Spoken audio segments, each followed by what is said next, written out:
মানুষ সমাজের মানুষের সাথে বাইরে একটা অভিনয় করে, কোনো কোনো ক্ষেত্রে আমরা নিজেরাই নিজেদের সাথে অভিনয় করি।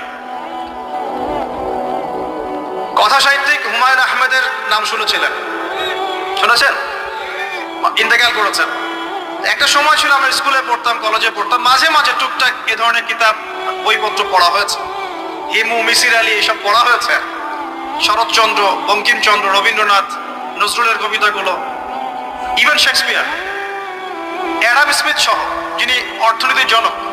যাই হোক, তিনি তার বইয়ের মধ্যে লিখেছিলেন যে এই পুরো দুনিয়াটা হচ্ছে উচ্চ। কথা সাহিত্যিক তিনি বলছেন তার মতো করে এই পুরো দুনিয়াটাই অভিনয়ের মঞ্চ, আর আমরা সবাই নিজ নিজ জায়গায় অন্যের সাথে অভিনয় করছি। কোনো কোনো ক্ষেত্রে আমরা নিজেরা নিজেদের সাথে অভিনয় করছি। তিনি বলছিলেন আমরা সবাই অভিনেতা, আর সবচেয়ে বড় অভিনেতা হচ্ছে পলিটিশিয়ানরা, কারণ তাদেরকে অনেক বড় মঞ্চে অভিনয় করতে হয়। এটা আমার কথা না, হুমায়ুন আহমেদের কথা, পড়ে দেখেন তো। আল্লাহ পাক পাঠিয়েছেন তার ইবাদত করতে, আর এই বস্তুবাদী জগৎ আমাদেরকে ভুলিয়ে দিল কিভাবে?